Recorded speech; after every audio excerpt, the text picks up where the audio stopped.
그거 아셔야 돼요. 에어컨 냉매는 많이 사용한다고 사라지는 게 아니에요. 실내기와 실외기를 순환하면서 영구적으로 사용하는 거예요.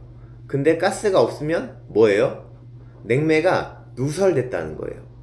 냉매가 누설됐으면 뭐 해야 돼요? 가스를 넣어야 되나요?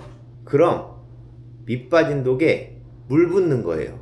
가스를 넣을 게 아니고 가스 누설되는 곳을 찾아야죠. 그런데 업체에서는 이런 안내 없이 가스 충전을 해준다? 그건 사기인 것 같은데요?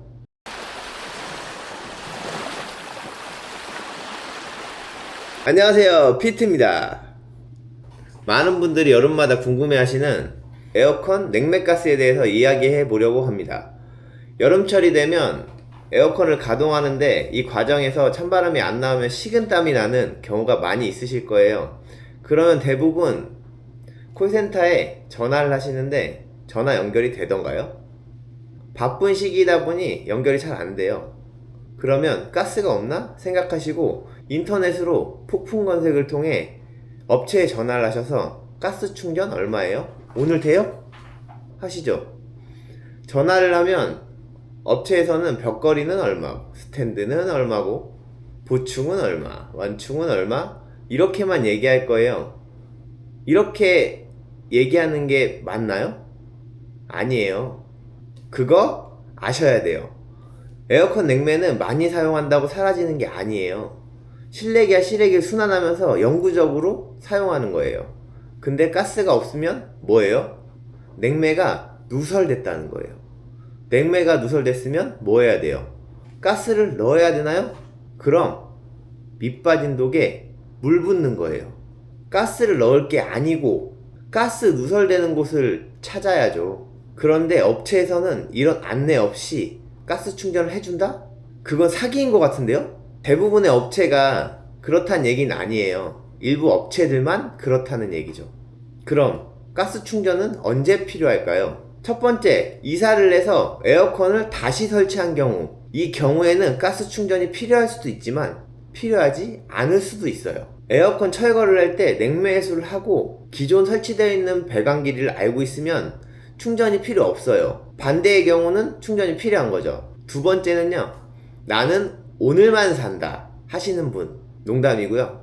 에어컨이 오래돼서 바꿀 예정이시거나 이사 예정이 있으신 경우, 누설 탐지 비용이 부담되니까 충전을 해서 일시적으로 사용하는 거죠. 그런데 두 번째의 경우에는 누설 양에 따라서 하루 만에 냉매가 누설되는 경우도 있고 1년 이상 천천히 누설되는 경우도 있어요. 복불복이죠. 제가 에어컨 설치 기사인데 여름이 되면 냉매 충전해달라는 전화가 너무 많이 와요. 그런데 안내를 해드리다 보면 너무 할 말이 많아서 통화만 하다 하루가 끝나는 것 같아요. 그래서 오늘 이 영상에 추가적으로 가스 충전 요청하시는 분들에게 보내드려서 저의 시간을 좀 아끼려고 해요. 괜찮죠? 자, 안내 드려볼게요. 에어컨 가동 후 1, 20분을 먼저 기다리시고요. 그 다음에 실외기 있는 곳으로 가셔서 실외기 가동 여부를 확인하시면 됩니다. 실외기가 가동되고 있다면 가스 누설 확률이 높아요. 가스 충전을 해드릴 수는 있지만 누설되는 양에 따라서 충전을 하셔도 당장은 시원하겠지만 누설되는 양에 따라 내일 당장 찬바람이 안 나올 수도 있어요. 당연히 제가 충전을 하고 나서는 찬바람이 나올 거예요. 그런데 누설되는 양에 따라 내일 당장 안 나올 수도 있고 누설되는 양이 적으면 1년 이상 가는 경우도 봤어요. 그래서 시간과 여건이 되신다면 누설 수리를 하시는 걸 추천드립니다. 오늘은 에어컨 냉매가스에 대해 간단히 이야기해봤습니다. 가스가 없어서 충전해야 한다는 생각보다 왜 가스가 없는지를 먼저 이해하는 게 중요하다는 점을 꼭 기억해 주세요. 앞으로 에어컨에 대한 많은 정보들을 업로드할 예정이니 채널을 구독해 주시고 다음 영상도 기대해 주세요. 제 사업에 대해서 궁금하신 분들은 아래 고정 댓글을 클릭해 주세요. 감사합니다.